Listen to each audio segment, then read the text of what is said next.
ये कहानी है आरोही शर्मा और कबीर प्रताप सिंह की। कबीर प्रताप सिंह, इनकी उम्र 28 साल है। ये बोलते तो हैं, लेकिन इनकी नज़रें ऐसी हैं कि उन्हें बोलने की ज़रूरत ही नहीं पड़ती है। इनके साथ जो रहते हैं वो इनकी आंखों में देखकर ही समझ जाते हैं कि वो क्या कहना चाहते हैं। और वहीं हमारी प्यारी आरोही, जो 24 साल की हैं और बेहद खूबसूरत है। आरोही एक हॉस्पिटल में नर्स का काम करती हैं और अपने छोटे भाई और माँ की देखभाल भी करती हैं। आरोही के पिताजी, जब आरोही 18 साल की थी तभी उनका देहांत हो गया था। आरोही की दुनिया उसकी माँ और भाई और हॉस्पिटल है। हॉस्पिटल में ही सर्जन विराज, जिनसे आरोही बेहद प्यार करती है। आरोही की एक खुशियों भरा परिवार है। और उधर कबीर अपने ही पिताजी के जिगरी दोस्त विजय सिंह, जो एक दुनिया के टॉप बिजनेसमैन हैं और साथ ही वो अपराध की दुनिया से भी जुड़े हैं। कबीर का परिवार एक छोटे से गांव में रहते थे। कबीर के पिताजी एक स्कूल मास्टर थे, बहुत ही ईमानदार और नेक दिल थे। और कबीर की माँ एक गृहिणी थी। कबीर बड़ा बेटा और कबीर से छोटी उसकी बहन ईशा थी। एक दिन कबीर के पिताजी स्कूल से वापस आ रहे थे तो उन्हें बीच रास्ते में किसी ने गोली मार दी और उसी समय उनका देहांत हो गया। तब कबीर 16 साल का था और कबीर की बहन ईशा 10 साल की थी। इस हादसे ने कबीर का सब कुछ छीन लिया था। कबीर के पिता को गए कुछ ही दिन हुए थे कि कबीर की माँ भी इस सदमे से उभर नहीं पाई और चल बसी। अब कबीर और ईशा दोनों अनाथ हो चुके थे। हंसता खेलता परिवार अब उजड़ चुका था। घर का जब मुखिया चला जाता है तो सभी अपने और रिश्तेदार पीछे हट जाते हैं। और वही हुआ कबीर के साथ। कबीर के माँ और पिताजी हमेशा कबीर को अच्छे रास्ते पर चलने को कहते थे, लेकिन अपने माँ और पिता के जाने से कबीर बुरी तरह से टूट गया था। तभी कबीर के पास विजय कबीर के घर आया। कबीर के पिताजी और विजय दोनों बचपन के जिगरी दोस्त थे। विजय जहां बचपन से ही बड़ा बनने का सपना देखता था और आलीशान जिंदगी चाहता था, इसीलिए वो दिल्ली चला गया और उसने अपने काले धंधे के साथ अच्छे काम करके एक नया मुकाम हासिल किया। उसने बड़े हॉस्पिटल बनवाए और अनाथ आश्रम में हर साल लंबा अमाउंट डोनेट करवाया। वहीं कबीर के पिता साधारण और खुशी भरी जिंदगी चाहते थे, 2 वक्त की रोटी और सुकून की जिंदगी हो। विजय को जब पता चला कि उसका दोस्त गुजर गया है तो वो कबीर के घर आया और दोनों भाई बहन की हालत देख विजय ने अपने साथ ही उन्हें दिल्ली चलने को कहा। पर उससे पहले कबीर के पिता को जिसने मारा था उसे विजय ने अपने आदमियों और ताकत के बल से ढूंढ निकाला और कबीर के सामने लाकर खड़ा कर दिया और कबीर के हाथों में बंदूक थमाकर उसे मारने को कहा। पर कबीर का हाथ बंदूक पकड़ने से कांप रहे थे। तभी विजय ने उसका हाथ पकड़ा और गोली चला दी। पर कबीर डर गया और उसने फौरन पुलिस में जाकर अपना गुनाह कबूल कर लिया। पर विजय ने सारे सबूत मिटा दिए, पर कबीर से बंदूक नहीं ले पाया था। जब छानबीन हुई तो कुछ नहीं मिला, पर बंदूक के मिलने से कबीर को सजा हुई। कबीर 16 साल का था, इसीलिए उसे बाल सुधार गृह के लिए भेज दिया गया था। और जब 5 साल बाद वो वापस आया तो अपने घर उसे अपनी बहन ईशा नहीं मिली। तब एक आदमी आया कबीर के पास और बोला, कबीर तुम्हारी बहन ठीक है। और वो आदमी कबीर को विजय के घर ले आया। विजय का घर बहुत ही आलीशान था। विजय सीढ़ियों से नीचे उतरकर सोफे पर बैठे कबीर के पास आया। कबीर फौरन उठकर कहता है, मेरी बहन कहाँ है? कबीर, घबराओ मत, तुम्हारी बहन बिल्कुल ठीक है। तभी वहां 2 लड़कियां आई बाहर से। दोनों बहुत ही खुश थी। कबीर की जब नज़र पड़ी दोनों लड़कियों पर तो कबीर ने अपनी बहन ईशा को पहचान लिया। अपनी बहन को देखकर कबीर बहुत खुश हो गया और ईशा के पास आकर बोला कि चलो ईशा, मैं आ गया हूँ, अब चलो घर चलते हैं। पर विजय ने उससे कहा कि कहाँ जाओगी? उसी नर्क में जहाँ किसी ने तुम पर तरस नहीं खाया। विजय ने कहा, देखिए अंकल जी, आपने मेरे ना रहने पर मेरी बहन का ध्यान रखा, मैं बहुत आपका एहसानमंद हूँ। पर अब मैं बड़ा हो गया हूँ और अपनी बहन का ख्याल और उसकी देखभाल कर सकता हूँ। विजय ने कहा, तुम चले जाओगे काम पर तो तुम्हारे पीछे से तुम्हारी बहन का ध्यान कौन रखेगा? मैं समझता हूँ सब कबीर, पर तुम मेरी बात को समझो। देखो, ये मेरी बेटी है सोनिया और ईशा, दोनों बहुत ही अच्छे दोस्त बन चुके हैं। सोनिया की माँ भी इस दुनिया में नहीं है। अपनी माँ के जाने से सोनिया भी अकेले हो गई है। सोनिया उदास उदास सी रहने लगी थी, लेकिन जब से ईशा आई है वो अब खुश रहने लगी है। देखो, तुम्हारी बहन यहाँ एक अच्छे स्कूल कॉलेज में जाएगी, बहुत ही अच्छी पढ़ाई करेगी, बहुत अच्छे घर जाएगी। वहाँ जाओगे तो तुम्हें कुछ नहीं मिलेगा। देखो कबीर, तुम सोच विचार कर लो, वहाँ पर कोई रिश्तेदार तुम्हें कभी नहीं समझेगा। तुम्हारे माँ और पिताजी के जाने के बाद हालात क्या हो गए थे तुमको अच्छी तरह से पता है कबीर। किसी ने एक रोटी भी नहीं पूछी। विजय की बातें सुनकर कबीर को पुरानी बातें याद आ गई और तभी ईशा ने बड़े मासूमियत से कहा, भैया प्लीज़ यहीं रहिए ना, सोनिया से मेरी बहुत अच्छी दोस्ती हो गई है, वहाँ मुझे माँ पापा के बिना अच्छा नहीं लगता है, प्लीज़ भैया। कबीर ईशा का चेहरा देखता है। कबीर को विजय की बात सही लगी। कबीर ने फैसला कर लिया कि वो अपनी बहन के अच्छे भविष्य के लिए यहीं रहेगा और कबीर फिर विजय के साथ उसके अपराध की दुनिया में भी शामिल हो गया और धीरे धीरे वक्त गुजरा और कबीर विजय का खास हो गया। विजय कबीर पर बहुत भरोसा करता था। विजय के सारे गलत कामों में कोई दिक्कत आती तो कबीर ही सब कुछ ठीक करता। कबीर के बिना अब विजय कुछ भी नहीं था और जिस हॉस्पिटल में आरोही नर्स का काम करती थी वो विजय का ही हॉस्पिटल था। सोनिया ने जब से कबीर को देखा था कबीर को अपना दिल दे बैठी थी। वो कबीर से बहुत प्यार करती थी पर सोनिया कबीर से कभी कुछ कह ही नहीं पाई क्योंकि कबीर कई दिनों तक बाहर रहता और जब आता तो सोनिया से दूर ही रहता। कबीर उसकी तरफ देखता तक नहीं था। एक दिन विजय बहुत परेशान था। उसने कबीर को फ़ोन किया, कबीर कहाँ हो तुम, जल्दी आओ मेरे ऑफिस। कबीर कुछ घंटों में ही विजय के ऑफिस पहुंचता है अपने दो खास दोस्त रोहित और अनिल के साथ और कबीर विजय का परेशान चेहरा देख पूछता है, क्या बात है अंकल, आपने किस लिए मुझे यहाँ बुलाया। विजय गुस्से और परेशान होते हुए बोला, कबीर मेरा लैपटॉप गायब है। कबीर ने कहा, तो उसमें तो कुछ था नहीं ना। कबीर तुम इतने आराम से कैसे कह सकते हो, यहाँ मैं परेशान हूँ, मेरा लैपटॉप गायब है, क्या बेचा क्या खरीदा सारा रिकॉर्ड है उस लैपटॉप में। तुमको पता है ना कबीर, अगर वो लैपटॉप किसी को मिला तो सब खत्म हो जाएगा। मदन कहाँ है अंकल। अब मदन का क्या करना है तुमको, वो भी कुछ दिनों से गायब ही है। तो अंकल ये काम मदन का है, पर तुमको कैसे पता। पता है, बस इसीलिए कहता हूँ आपसे कि भरोसा सोच समझ कर किया करिए। तुम्हें पूरा यकीन है ना कबीर कि मदन का ही इसमें हाथ है। कबीर ने हाँ में सिर हिला दिया। तो कबीर अब क्या करना है आगे। आप परेशान मत होइए अंकल, मैं सब संभाल लूँगा और आपको पता है ना, जिन पर मैं भरोसा करता हूँ उन पर भी मैं अपनी कड़ी नज़र रखता हूँ। बेवजह मैंने आपको अपने ऑफिस के लोगों को घड़ी बांटने को नहीं बोला था। वो एक ट्रैकर है और इस समय वो कहाँ छुपे हैं पता चल जाएगा, कहकर कबीर अपने दोस्तों के साथ मदन नाम के आदमी को ढूंढने निकल जाता है। इधर आरोही आज बहुत खुश है क्योंकि आज उसने अपनी माँ को विराज के बारे में बता दिया और आरोही की माँ को विराज और आरोही के रिश्ते से कोई भी ऐतराज़ नहीं है। आरोही हॉस्पिटल आती है और विराज के साथ ऑपरेशन थिएटर में चली जाती है। कुछ देर बाद आरोही बाहर आती है। विराज कहता है, आरोही तुम साथ होती हो ना तो सब कुछ अच्छे से होता है, ऑपरेशन सक्सेसफुल रहा, चलो मेरे कैबिन में, वहीं बैठकर लंच करते हैं। दोनों कैबिन में बैठे थे तभी विराज आरोही का हाथ पकड़कर कहता है, आरोही मैं तुमसे बहुत प्यार करता हूँ, जब से तुम मेरी ज़िंदगी में आई हो सब कुछ बहुत अच्छा हो रहा है। आरोही कहती है, विराज देखो हमें डेट करते 3 साल हो गए हैं, अब इस रिश्ते को नाम देने का वक्त आ गया है। मैंने माँ से बात की है, उन्हें तुम्हारे बारे में बताया है। माँ को हमारे रिश्ते से कोई ऐतराज़ नहीं है, तो अब हमें शादी कर लेनी चाहिए। विराज हाँ में सिर हिला देता है तो आरोही बहुत खुश हो जाती है। हॉस्पिटल में उसकी सहेली नव्या है जो आरोही की बेस्ट फ्रेंड है। वो डॉक्टर विराज के कैबिन के बाहर दरवाजे पर नॉक करती है। विराज कहता है, हाँ अंदर आ जाओ डॉक्टर, वो आपको सविता डॉक्टर बुला रही हैं। विराज आरोही से कहता है, ठीक है तो मैं चलता हूँ, तुम दोनों बातें करो, कहकर विराज चला जाता है।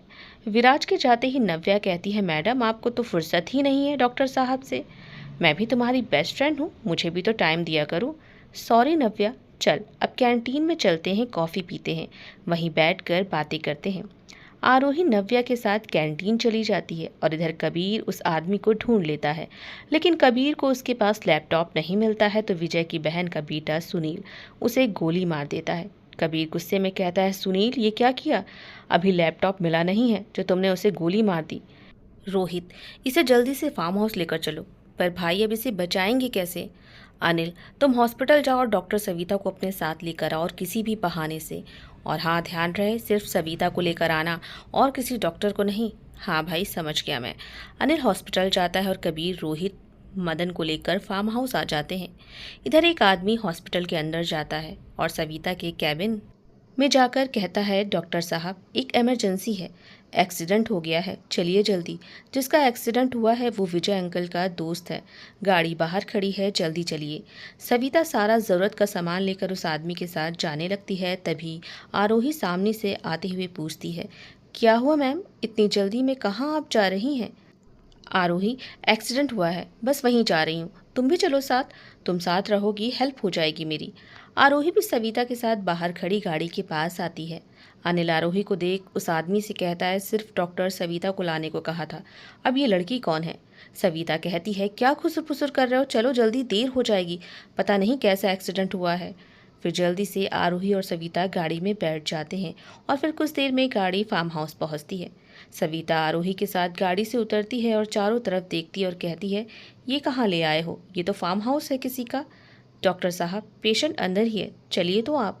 सविता और आरोही मुंह पर मास्क लगा लेते हैं और फिर अंदर जाते हैं तो एक कमरे में आदमी खून से लथपथ लेटा हुआ था। सविता पास जाकर देखती है तो कहती है, ये तो पुलिस केस है, गोली लगी हुई है इसको। आरोही देखकर घबरा जाती है, मैम चलिए यहाँ से, मुझे तो कुछ गड़बड़ लग रही है। तभी कबीर वहाँ आता है और बंदूक दिखाकर कहता है, डॉक्टर जितनी जल्दी हो सके इसकी गोली निकालो और इसे होश में लाओ, वरना तुम दोनों को मैं मार दूंगा। सविता डर जाती है और सामान निकाल कर कहती है, कुछ और सामान की ज़रूरत होगी, मैं लिख दे रही हूँ, जल्दी से ये सामान ले आओ और आरोही तुम मेरी मदद करो। पर आरोही बहुत घबराई हुई थी, उसे कुछ समझ में ही नहीं आ रहा था कि क्या करे। कुछ देर में ही सामान आ जाता है। सविता गोली निकालने लगती है लेकिन उसके डर से हाथ कांप रहे थे। कबीर कहता है, ठीक है मैं बाहर जा रहा हूँ, इसे जल्दी में होश में लाना, कहकर चला गया कबीर। फिर सविता गोली निकाल देती है और अनिल से कहती है, गोली तो निकाल दी है पर खून बहुत बह गया है, इनका बचना बहुत मुश्किल है। ठीक डॉक्टर साहब, चलिए आप हाथ मुँह धुल लीजिए और अपने मोबाइल मुझे दीजिए। सविता और आरोही डर से अपने मोबाइल देकर बाहर आते हैं तो कबीर बाहर ही खड़ा था। सविता कबीर से कहती है, देखिए गोली निकाल दी है, अब मुझे घर जाने दीजिए। कबीर आरोही की तरफ देखता है जो नजरें नीचे किए घबराई सी खड़ी हुई थी। नहीं, जब तक उसे होश में नहीं आता आप घर नहीं जा सकती हैं, और हाँ, अगर जाने भी दिया तो यहाँ क्या हुआ है किसी को कुछ पता चलना नहीं चाहिए। आप जो भी हैं इस वक्त आज विजय अंकल की वजह से हैं, तो अपना मुंह बंद करके रखना। हाँ बिल्कुल, मैं किसी को कुछ नहीं बताऊंगी। फिर कबीर चला जाता है और सविता आरोही वॉशरूम की तरफ जाते हैं और अपना मास्क चेहरे से निकाल कर मुँह धुलते हैं। सविता आरोही से कहती है, आरोही तुम हाथ मुँह धुल लो और मेरे बैग में स्टॉल है, फेस को तुम अच्छे से कवर कर लो, बस कैसे भी करके यहाँ से हमें निकलना होगा। मैम ये ठीक नहीं है, ये गलत है, हमें पुलिस कंप्लेन करनी चाहिए, ऐसे लोगों को जेल में होना चाहिए और आप गलत का साथ मत दीजिए। आरोही चुप रहो, कोई सुन लेगा तो हम जिंदा नहीं बचेंगे। उनका एहसान है कि वो हमें जिंदा जाने दे रहे हैं, इसीलिए चुप रहो। पर मैम, पर वर कुछ नहीं। आरोही, आज जो भी हूँ विजय सर की वजह से हूँ मैं। मैम वो अच्छाई के साथ गलत काम भी कर रहे हैं और अच्छाई भी इसीलिए कर रहे हैं क्योंकि उन अच्छाइयों से ये गलत कामों पर पर्दा डाल सके, और आप उनके एहसान के बोझ से दबे रहिए और खामोश हो जाइए। पर मेरे ऊपर उनका कोई एहसान नहीं है। मैं जैसे ही यहाँ से जाऊँगी पहले अपनी नौकरी छोड़ूंगी और फिर पुलिस में कंप्लेन करूँगी, और जुल्म के साथ मैं नहीं हूँ। वॉशरूम के दरवाजे के बाहर से आवाज़ आती है, जल्दी बाहर आइए। सविता और आरोही बाहर घबरा कर आते हैं तो रोहित और कबीर बाहर खड़े थे। कबीर की नज़र आरोही पर पड़ती है। आरोही के बिखरे बाल, आंखों में डर, चेहरे पर मासूमियत के साथ एक तेज चेहरे पर कबीर आरोही को ही देख रहा था। रोहित कहता है, चलिए कॉफ़ी तैयार है। आरोही और सविता रोहित के पीछे जाते हैं और कबीर भी उनके पीछे जाता है। एक सोफे पर सविता और आरोही बैठ जाते हैं और कबीर अपने दोनों हाथ बांधे दीवार से टेक लगाकर खड़ा हुआ था। कबीर आरोही को ही बहुत देर से देख रहा था। अनिल और रोहित कबीर की तरफ देखते हैं तो हैरान रह जाते हैं। अपने कांपते हुए हाथों से कॉफ़ी का कप उठाते वक्त सामने खड़े कबीर पर आरोही की नज़र पड़ती है तो आरोही जल्दी से कॉफ़ी का कप रख देती है। कबीर कहता है, चुपचाप कॉफ़ी पियो, और किसने वॉशरूम में कहा था कि पुलिस कंप्लेन करूंगी? डर से डॉक्टर सविता आरोही की तरफ उंगली कर देती हैं। कबीर आरोही के पास आता है और उसके सिर पर बंदूक रखकर कहता है, तो तुम्हें अभी मरना होगा। आरोही डर जाती है और आंखें बंद करके कहती है, प्लीज़ मुझे मत मारो, मेरी माँ है और छोटा भाई, मेरे जाने के बाद उनकी देखभाल कौन करेगा? मुझसे गलती हो गई। कबीर उसका हाथ पकड़कर उसे खड़ा करता है। आरोही आंखें बंद किए रोए जा रही थी। मरने के नाम से ही उसे अपने माँ और भाई की याद आ रही थी कि उसके जाने के बाद उनका क्या होगा। कबीर आरोही के हाथ को पकड़कर अपने करीब लाता है और कहता है, आंखें खोलो। नहीं मार रहा हूँ तुम्हें, लेकिन अभी तुम दोनों को यहीं रुकना होगा। आरोही आंखें खोलती है और फिर कबीर हाथ छोड़ देता है। आरोही चुपचाप कबीर के डर से बैठकर कॉफ़ी पीने लगती है। कबीर रोहित से कहता है, तुम इन दोनों पर कड़ी नज़र रखना, मैं कुछ काम से बाहर जा रहा हूँ। कबीर चला जाता है। मदन को अभी होश नहीं आता और अब अंधेरा हो चुका था। उधर विजय की बेटी सोनिया की बर्थडे पार्टी थी। विजय ने सबको इनवाइट किया था। बिजनेस पार्टनर और हॉस्पिटल के स्टाफ और डॉक्टर विराज को भी पार्टी में इनवाइट किया था। पार्टी में धीरे धीरे मेहमान आना शुरू हो गए थे। विजय कबीर को कॉल करता है। कबीर फ़ोन उठाता है। हेलो कबीर, सब ठीक है ना?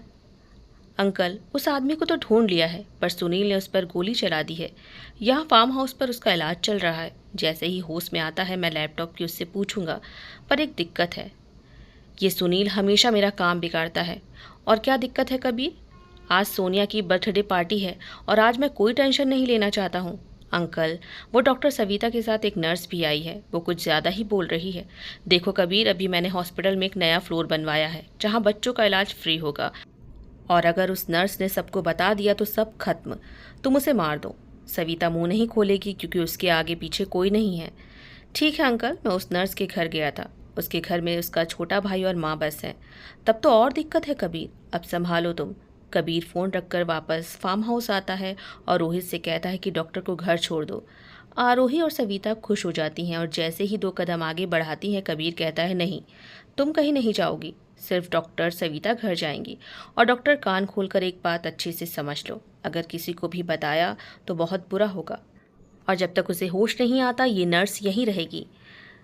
रोहित डॉक्टर सविता को लेकर चला जाता है। इधर आरोही कबीर की बात सुनकर और भी डर जाती है। वो कहती है, प्लीज़ मुझे घर जाने दीजिए, मेरी माँ और भाई मेरा इंतज़ार कर रहे होंगे। अनिल कहता है आरोही से कि आपने कुछ खाया नहीं है, चलिए खाना खा लीजिए। आरोही सुबकते हुए कहती है, मुझे नहीं खाना है खाना। कबीर आरोही का हाथ पकड़कर डाइनिंग टेबल की तरफ लाता है और कुर्सी पर बिठा देता है, और फिर अनिल जल्दी से खाने की प्लेट आरोही के सामने करता है, पर आरोही चुपचाप बैठी थी। कबीर अपनी गन निकालकर टेबल पर रख देता है और आरोही डर से खाना खाने लगती है। खाना खाने के बाद आरोही कहती है, प्लीज़ मुझे घर जाने दीजिए, मैं किसी को सच में कुछ नहीं कहूँगी। कबीर उसका हाथ पकड़कर उसे एक कमरे में लाता है और कहता है, गिड़गिड़ाने और शोर मचाने से कोई फ़ायदा नहीं है, यहाँ कोई नहीं सुनेगा।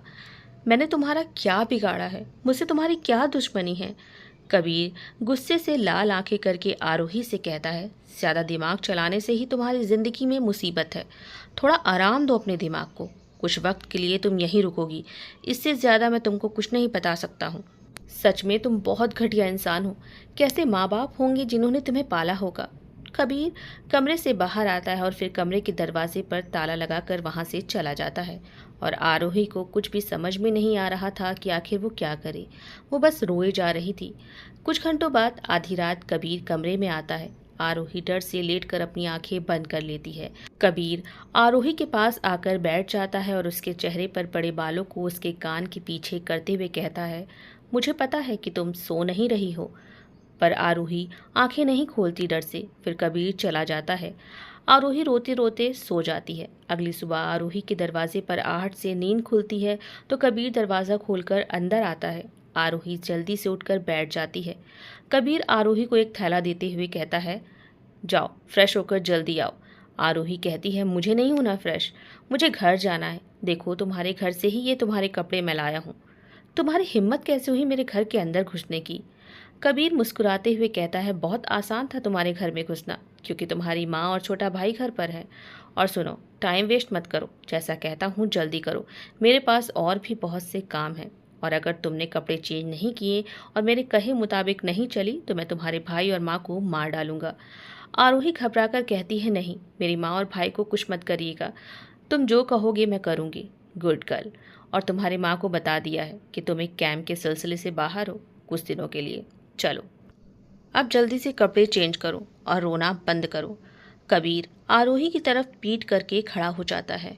आरोही कहती है, तुम जाओगे तभी ना कपड़े चेंज करूँगी।